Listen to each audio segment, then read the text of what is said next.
yang belakangan nama itu datang setelah datang penjajahan Belanda, Indonesia. Indo, India. Nesia, pulau-pulau. Indonesia dalam terjemahan Arabnya Al-Juz.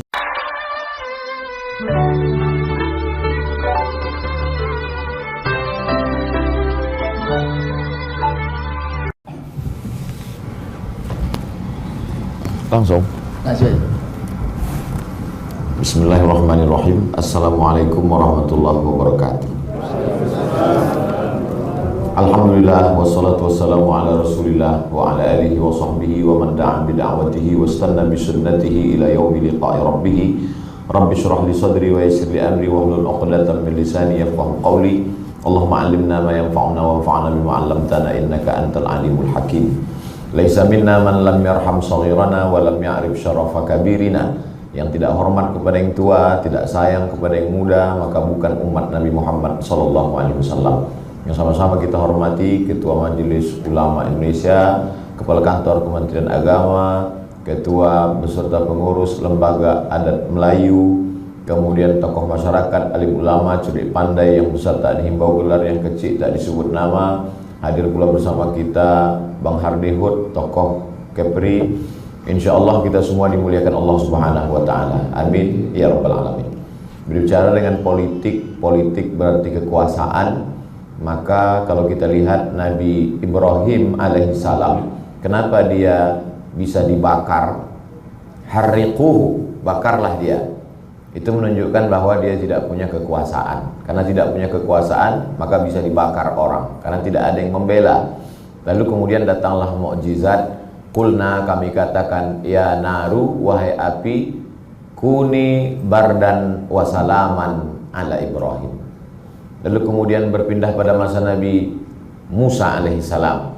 Bagaimana Nabi Musa bisa terusir dari Mesir? Karena Nabi Musa tidak punya kekuasaan, tak ada kekuasaannya.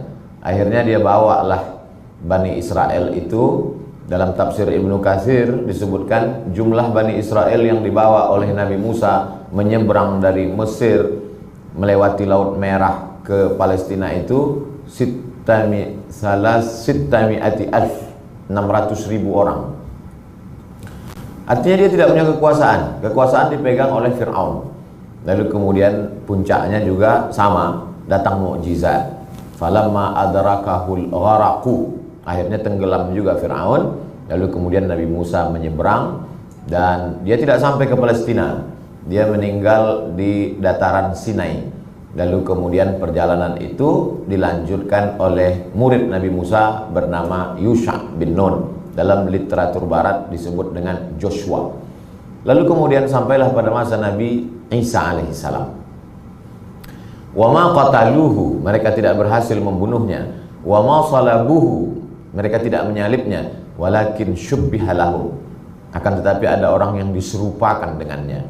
Karena waktu itu ada koalisi besar antara tokoh agama, pendeta-pendeta Yahudi dengan kekuasaan, yaitu bangsa Romawi. Karena Palestina adalah salah satu daerah jajahan Romawi. Lalu kemudian ketika pertemuan perkumpulan Nabi Isa itu dianggap sebuah ancaman, dua kelompok merasa ini ancaman. Pendeta-pendeta merasa kehadiran Nabi Isa sebagai ancaman. Karena kalau ini besar nanti akan mengalahkan pamor para pendeta Yahudi. Lalu kemudian tokoh agama, tokoh penguasa dari bangsa Romawi juga merasa ini nanti mengancam. Akhirnya Romawi dengan Yahudi yang selama ini tidak pernah berkoalisi karena bertemu dengan musuh. Jadi musuh bisa menyatukan orang-orang yang selama ini mendapat musuh bersama, akhirnya bersatu. Ditambah lagi ada salah satu muridnya yang berkhianat namanya Yudas Iskariot. Akhirnya mereka pun mau menangkap Nabi Isa, berakhir dengan mukjizat. Jadi ada tiga titik persamaan antara Ibrahim, Musa, Isa, tidak ada kekuasaan, dan berakhir dengan mukjizat. Ketiga-tiganya diselamatkan oleh mukjizat yang diceritakan Allah secara detail dalam Al-Quran. Tidak sedetil solat zuhur 4 rakaat, tidak sedetil solat subuh 2 rakaat. Kenapa dalam fikih detailnya solat, detailnya justru dalam fikih rukun solat 13. Tapi kehidupan kekuasaan Nabi diceritakan secara detail dalam Al-Quran. Sampai akhirnya nampaklah perbedaan antara mereka dengan Sayyidina wa Maulana wa Syafi'ina wa Dzukhrina Muhammad sallallahu alaihi wasallam. Itulah mengapa Michael H. Hart ketika mengumpulkan 100 tokoh, 100 influential person in history, dia buat Muhammad SAW itu nomor 1. Kenapa? Karena dia bukan hanya sebagai tokoh spiritual, tapi dia meninggal berhasil meninggalkan kekuasaan. Yang dalam bahasa agama kita disebut dengan tarakana alal mahajjatil bayda lailuha kanahariha. Malamnya seperti siang. Maka Madinah itu disebut dengan Al-Madinah Al-Munawwarah. Karena ketika itu kekuasaan dipegang oleh Nabi Muhammad SAW. Jadi kalau rukun pemerintahan itu ada 5, ada pemimpinnya, ada wilayah kekuasaannya, ada rakyatnya, ada hukumnya, ada pemimpinnya, ada rakyatnya, ada wilayah teritorial kekuasaannya, ada hukumnya, lalu kemudian ada perangkatnya, maka kelima-lima itu ada pada Nabi Muhammad SAW. Mana wilayah teritorialnya? Makkah dan Madinah. Mana penduduknya? Muhajirin dan Ansar, ditambah yang non-muslim, Bani Nadir, Bani Quraidah, Bani Qainuqa, dan sebagian orang musyrik yang tidak memusuhi Nabi. Apa hukum yang dipakai? Al-Quran dan Sunnah Rasulullah SAW. Mana perangkatnya? Nabi, Abu Bakar, Umar, Utsman, Ali, Thalhah, Zubair, Aisyah. Ada penterjemahnya, ada sekretarisnya.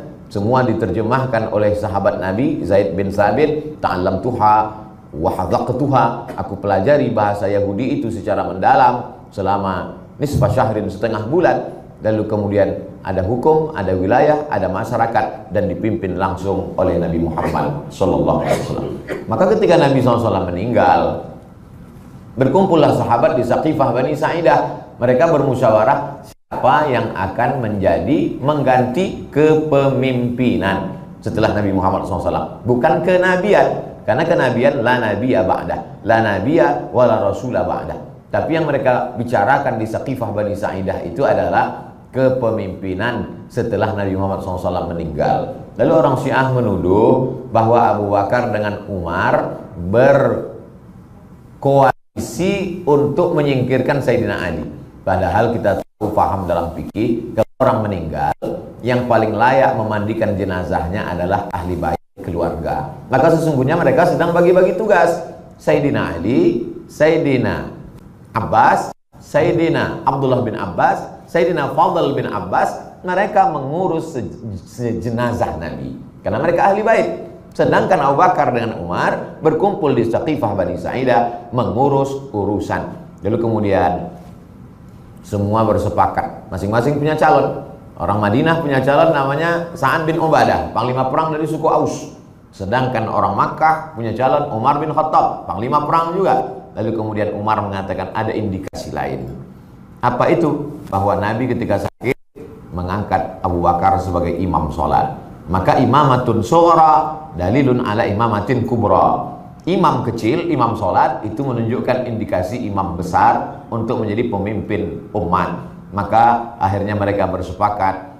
Ketika itu kata Abu Bakar Siddiq, al-a'immatu min Quraisy. Imam ini diangkat dari golongan Quraisy. Dengan diangkatnya golongan Quraisy sebagai imam, tereliminasilah Ansor. Karena Sa'ad bin Ubadah bukan Quraisy. Dan di antara Quraisy ini siapa yang paling berhak? Maka ada indikasi Nabi menyuruh jadi imam sholat itu, seolah-olah itu indikasi.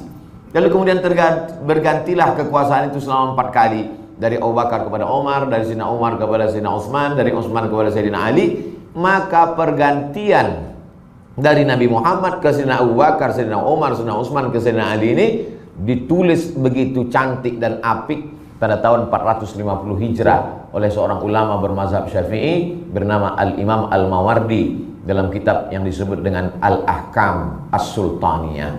Lalu kemudian direfresh, disegarkan kembali oleh Imam Ibnu Taimiyah dalam kitab As-Siyasah Asy-Syar'iyyah. Lalu kemudian dalam kitab fikih dibagi lagi. Ada fikih ibadah, salat, zakat, puasa, haji. Ada fikih muamalah, gadai, jual beli, utang piutang, murabahah, mudharabah, permodalan syariah, bagi hasil dan lain sebagainya. Disebut dengan fikih muamalah. Ada yang disebut dengan fikih munakahah, talak, rujuk, li'an, khulu, dan seterusnya. Ada pula yang disebut dengan fikih siasa. Jadi fikih adalah salah satu cabang juzuknya adalah fikih siasa. Hampir tidak ada kitab fikih yang tidak membahas fikih siasa. Untuk membatalkan argumentasi sebagian orang mengatakan bahwa Islam hanya mengurus masalah hati, masalah qalbu, masalah tazkiyatun nafs saja. Islam hanyalah agama spiritualitas saja, tidak mengurus masalah politik. Padahal berabad-abad silam, khususnya mazhab Syafi'i lah yang amat sangat berperan dalam masalah bercerita tentang fikih politik ini. Lalu kemudian muncullah kitab-kitab kontemporer, diantaranya yang ditulis oleh Syekh Yusuf Al-Qaradawi dalam bukunya yang dicetak oleh Darussuruh berjudul Min Fiqhid Daulah. Ijtihad yang lebih kontemporer, bercerita tentang bagaimana perempuan bisa menjadi anggota legislatif dan lain sebagainya. Lalu kemudian Islam mazhab Syafi'i dengan ijtihad politik itu sampai ke negeri Melayu, ke Nusantara khususnya. Lalu kemudian kalau kita lihat pada nisan yang paling tua raja-raja di Nusantara, tertulis di situ 1297. 1297 adalah meninggalnya Meraselu. Meraselu yang masuk Islam berubah namanya menjadi Al-Malikus Saleh. Al-Malikus Saleh sulit orang Nusantara menyebut Al-Malikus Saleh, disebut dengan Malikul Saleh. Artinya apa? Pada 1297 orang Indonesia yang belakangan nama itu datang setelah datang penjajahan Belanda, Indonesia, Indo-India, Nesia, pulau-pulau. Indonesia dalam terjemahan Arabnya Al-Juzur Al-Hindiyah, pulau-pulau yang ada di balik India. Jadi Indonesia nama datang belakangan. Nama kita adalah berdasarkan daerah masing-masing, dari mulai pucuk Sumatera, Aceh, sampailah Papua, sampai Makassar dan lain sebagainya. Sehingga nama-nama mereka itu selalu memakai nama daerah dia. Kalau kita lihat bagaimana seorang ulama dari Makassar yang dibuang ke Cape Town, Afrika Selatan, tidak pakai Indonesia tapi pakai nama dia Syekh Yusuf Al-Makassari Tajul Khalwati. Ketika mereka berhasil jadi imam di Masjidil Haram, dia pakai nama daerahnya Syekh Ahmad Khatib Al-Minkabawi. Ini menunjukkan bahwa sebelum negara ini terbentuk, lalu kemudian ulama-ulama di Nusantara sudah mengamalkan itu, maka anak dari Meraselu Al-Malikus Saleh, Malikul Saleh itu punya anak bernama Malikus Zahir. Jadi ketika seorang explorer dari Maroko datang bernama Ibnu Battuta, dia tulis dalam 2 jilid perjalanannya itu, maka di antaranya yang bercerita, aku sampai ke sebuah pulau itu bernama Samudra, kita menyebutnya Sumatera atau Sumatera. Di situ aku melihat raja-rajanya yang soleh dan ada ahli fikih, mereka naik gajah, mereka pakai jubah putih, ada pakai jubah hijau. Itu menunjukkan bahwa kalau pada 1297 umat Islam di Nusantara sudah punya kekuasaan, sudah berkuasa secara politik, maka sesungguhnya sebelum itu Islam sudah menyebar tapi tidak punya kekuatan sama sekali. 1297 Islam berkuasa di Sumatera. Lalu kemudian Wali Songo 14 sekian, Kepala 14, Sumatera 12. Lalu kemudian puncak kemegahan Islam di Jawa adalah pada masa Sultan Agung, yaitu 16, 12, 14, 16. Barulah datang Belanda pada 18 membuat 3 hukum: Kitab Undang-Undang Hukum Pidana, Kitab Undang-Undang Hukum Perdata, Kitab Undang-Undang Hukum Dagang. Untuk apa? Untuk mengkebiri ajaran Islam. Yang sebelumnya pada masa Sultan Agung, mereka menetapkan segala hukum di sebuah mahkamah. Kalau kita sekarang menyebutnya peradilan agama atau pengadilan agama. Lalu kemudian daerah khusus Aceh dengan nama istilah khusus namanya Mahkamah Syariah. Maka pada masa Sultan Agung 16 itu ada yang disebut dengan pengadilan masjid, ada emperannya. Maka emperan itu yang disebut tempat serambi orang duduk-duduk. Setiap masjid, orang arsitek yang mampu membangun masjid dengan fikih Islam, dia tahu bahwa perempuan menstruasi tak boleh masuk masjid, duduk di serambi. Maka segala keputusan diputuskan di mahkamah serambi itu, maka kemudian disebut dia dengan mahkamah pengadilan serambi. Karena segala macam pertikaian diputuskan di sana, menunjukkan bahwa Islam punya kekuasaan.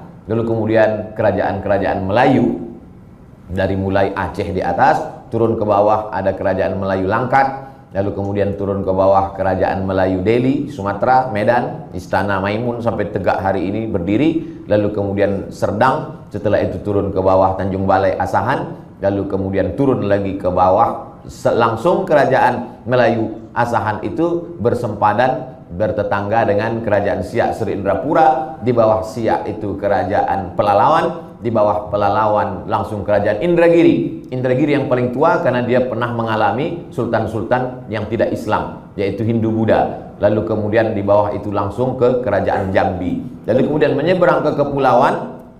Di pulau sendiri ada kerajaan Riau Lingga. Lalu kemudian yang paling tua sebelum itu adalah kerajaan Tumasik. Lalu kemudian terjadi konflik antara Tumasik dengan Jawa, tumbang kerajaan Tumasik. Lalu kemudian Sultan-Sultan Tumasik itu pergi ke sebuah negeri, itulah cikal bakal kerajaan Malaka. Laki-laki yang pergi dari Tumasik ke Malaka itu bernama Parameswara. Lalu kemudian Malaka ini tumbang, Sultan terakhir kerajaan Malaka itu melarikan diri karena dipukul oleh Portugis, lari ke Kesultanan Bintan. Bintanlah yang dapat melindungi dia pada saat itu. Ini menunjukkan bahwa umat Islam ketika datangnya Portugis, Inggris, Belanda, sekutu, ketika itu umat Islam bukan tinggal di pokok kayu, tinggal di hutan, tapi mereka punya peradaban Melayu yang luar biasa. Bahkan kalau kita hitung, kita baru menyatu dalam Negara Kesatuan Republik Indonesia, mencoba untuk bersatu ini lebih kurang 75 tahun. Insya Allah 17 Agustus 1945 ini 17 Agustus 2021 76 tahun. Tapi kerajaan Siak 1723. Artinya apa? 300 tahun sebelumnya kita pernah hidup bernegara. Tapi orang Melayu amat sangat cinta kepada Negara Kesatuan Republik Indonesia. Mereka berikan jutaan keping uang emas. Akhirnya mereka menyatu dengan Negara Kesatuan Republik Indonesia. Format apa yang kita pakai? Maka berkumpullah umat ini mengamalkan hadis Nabi, la tajtami'u ummati ala dhalalatin. Tidak akan mungkin umatku ini berkumpul untuk suatu kesesatan. Akhirnya berkumpul, bermusyawarah, mereka mengamalkan firman Allah, wa amruhum syura bainahum. Kira-kira apa yang kita pakai? Akhirnya mereka founding father, pada pendiri bangsa ini menyepakati kita pakailah antara nasionalisme dengan keagamaan. Maka disepakati menjalankan ketuhanan dengan menjalankan syariat Islam bagi pemeluknya. Tapi kemudian ini nanti akan menyebabkan saudara-saudara kita yang berada di timur merasa tidak nyaman dengan kata syariat. Maka kemudian mengalah umat Islam demi untuk persatuan. Karena waktu itu kita sedang menghadapi 3 musuh besar. Yang pertama Belanda, yang kedua Jepang, yang ketiga pemberontakan komunis. Sementara tambah satu lagi, ini mau memisahkan diri. Maka ulama-ulama itu mesti menjaga. Di sana ada maslahat. Memang ada manfaat yang luar biasa kalau kita pertahankan kata syariat ini. Tapi mudaratnya juga luar biasa. Akhirnya darul mafasid muqaddam ala jalbil musalih. Menolak mudarat lebih utama daripada maslahat. Ada maslahat yang lebih besar, persatuan. Dengan bersatu kita bisa berdakwah. Dengan bersatu kita bisa ta'awanu alal birri wa taqwa. Akhirnya dipakailah ketuhanan yang Maha Esa. Lalu bagaimana dengan menjalankan syariat Islam? Ada yang disebut dengan Kementerian Agama. Di Kementerian Agama. Lalu kalau dulu ada perempuan tidak ada wali, siapa yang akan menikahkan dia? Fasultanu waliyun man la waliyalaha. Maka sultan dari kerajaan Riau Lingga yang akan menikahkan perempuan yang tak punya wali. Lalu dengan dileburnya sultan-sultan ini, lalu dia tidak lagi ada punya kekuasaan, siapa yang akan menikahkan dia? Maka ada Kementerian Agama, lalu Menteri Agama punya kepala kantor Kementerian Agama di provinsi, di kabupaten, sampai di kecamatan. Maka Pak KUA adalah bertindak sebagai waliyun man la waliyalaha. Dan itu bisa dibuktikan sampai hari ini, tidak ada KUA itu yang perempuan. Karena perempuan tak bisa jadi wali nikah. Fasultan waliyun man la waliyalaha. Sultan yang dimaksud di situ adalah orang yang menerima limpahan kekuasaan. Jadi sampai hari ini umat Islam mesti disadarkan tentang politik sejarah, karena ada usaha-usaha untuk umat Islam silakan sholat berjamaah, silakan zikir, silakan tahlilan, silakan marhaban, silakan berkumpul, silakan tablik akbar, tapi masalah politik jangan sentuh. Politik ini jahat Ustadz, politik ini kotor. Ustadz pergi bahas masalah suci mensucikan aja. Masalah politik ini biarlah urusan kami.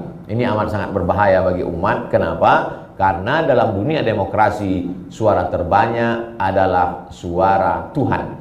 Maka tidak lagi dilihat benar atau salah, siapa yang banyak. Jadi kalau umat Islam tidak mengambil peranan dalam suara yang banyak itu, maka tergantung siapa yang banyak. Kalau yang banyak itu orang sakau, keluarlah undang-undang sakau. Simple saja. Tentang masalah khamar, saya ambil contoh kecil khamar. Berapi-api kita sampaikan di khutbah Jumat. Innamal khamru wal maisiru wal ansabu wal azlamu rijsun min amali syaitan fajtanibu. Semua tahu ayatnya, semua tahu hafalnya, semua dikaji di masjid, semua sudah dibahaskan tafsirnya. Tapi pada pelaksanaannya di masyarakat, begitu kita kaji dalam masjid, keluar kita dari masjid 2 langkah, langsung ketemu penjual khamar. Ini aku jual, Ustaz mau apa, kata dia. Kita tak ada kekuatan. Tapi begitu satu kabupaten yang terdiri dari 40 sampai 50 anggota legislatif melek politik dan mengerti, bisa diperdakan. Kenapa Papua bisa mengeluarkan perda tidak boleh minuman keras, padahal Papua tidak Islam? Kenapa mereka melarang minuman keras? Karena saudara kita di Papua sadar bahwa minuman keras menyebabkan orang lupa bahwa ini kawan dan lawan, tak dapat membedakan mana musuh, lalu kemudian naik sepeda motor ngebut tak tentu arah, merusak. Maka mereka kesadar dengan menggunakan akal tanpa bawa agama sekalipun, fitrah manusia ingin ketenangan, ingin keselamatan, akhirnya keluar perda tidak boleh minum minuman keras di tempat umum dan lain sebagainya. Pertemuan antara ulama dengan tokoh masyarakat dengan lain sebagainya, lembaga adat Melayu, Majelis Ulama Indonesia amat sangat bisa mempengaruhi opini publik. Pada dasarnya tidak ada opini publik, yang ada itu adalah opini yang selalu dipublikasikan. Jadi saya kalau 1 bulan Ramadan sudah dibahas malam pertama ya ayyuhalladzina amanu kutiba alaikumusiyam, kedua fikih siam, yang ketiga la'allakum tattaqun. Maka ada di salah satu malam itu pentingnya politik Islam, berbicara tentang sejarah Islam, berbicara tentang Bani Umayyah, Bani Abbasiyah, Turki Utsmani, bagaimana contoh real nyata bahwa undang-undang riba kalau diperdakan, bagaimana menutup aurat kalau diperdakan. Di tempat kita di kabupaten kota namanya perda, sedangkan di Aceh khusus istilahnya kanun. Dia pakai istilah Arab, kanun. Maka ini semua adalah kesadaran umat. Jadi kalau umat ini sadar, yang menyadarkan umat ini siapa? Yang menyadarkannya adalah tokoh agama dan tokoh adat. Kalau di bumi Minangkabau, nenek mama ditinggikan seranting, didulukan selangkah, batangnya tempat bersandar, daunnya tempat bernaung, akarnya tempat bersila. Maka di bumi Melayu yang dimaksud itu adalah Lembaga Adat Melayu Riau, Lembaga Adat Melayu Kepulauan Riau, Lembaga Adat Melayu yang ada di Sumatera Utara, karena mereka juga Melayu serumpun sama dengan yang ada di Kalimantan Barat. Maka ini bisa menjadi saringan fit and proper test, sehingga calon-calon anggota legislatif sebelum mencalonkan diri dia sudah lulus 2, lulus kemelayuannya karena di bumi berdasarkan daerah masing-masing, lulus pula keislamannya. Karena dalam prinsip Melayu, di mana bumi dipijak, di situ langit dijunjung. Jadi kalau ada orang Bugis Makassar merasa tidak bisa berpantun, maka sesungguhnya kita yang orang Melayu lah malu, karena Raja Ali Haji adalah orang Bugis, orang Makassar. Kita baru tahu asal usul pantun petatah petitih kita justru dari Raja Ali Haji. Kita banyak berutang budi. Dulu orang Melayu menyebut raja. Lalu dari mana datang tengku ini? Saya tanya langsung kepada salah seorang raja. Tuan Raja, iya. Orang Melayu ini sebetulnya raja atau tengku? Raja, kata dia. Lalu tengku itu panggilan, engku asalnya. Lalu kenapa orang jadi tengku? Gara-gara orang Bugis. Orang Bugis bilang tengku, kita pun ikut tengku. Maka ketika sudah sampai pada level itu, kita akan bisa insya Allah masyarakat tidak lagi diributkan dengan masalah khilafiyah, tapi mulai dia kesadaran. Yang membingungkan dia, yang memusingkan kepalanya tidak lagi masalah jenggot, masalah kaki celana, masalah kunut tak kunut, tapi yang membingungkan dia, yang membuat kerisauan dia adalah bagaimana dikeluarkan perda khamar, perda perempuan tak mahram jangan keluar malam, perda. Siapa yang memicukan isu-isu?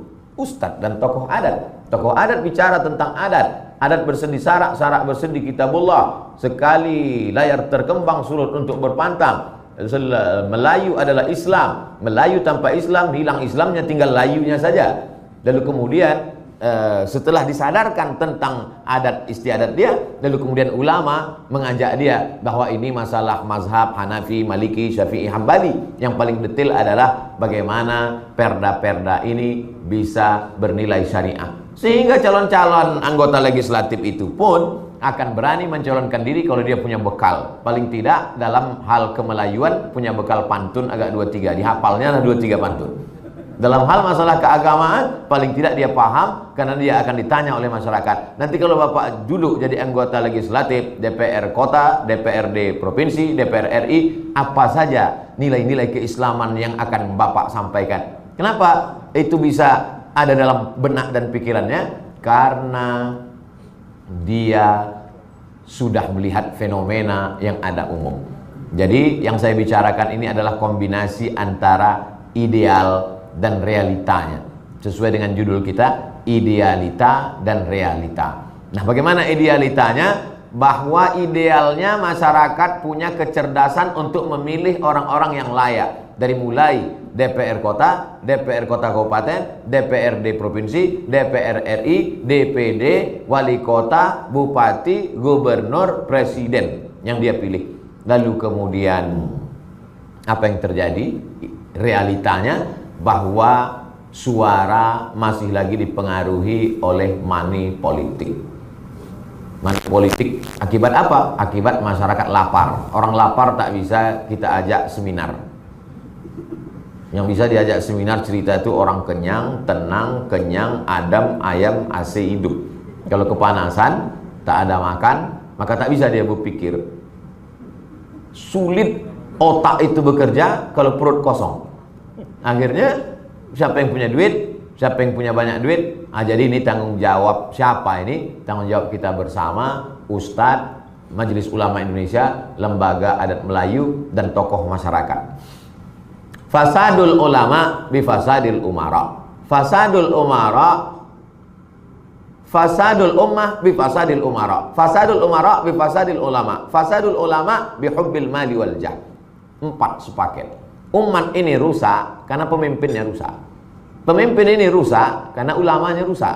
Ulamanya rusak karena cinta harta dan cinta kedudukan.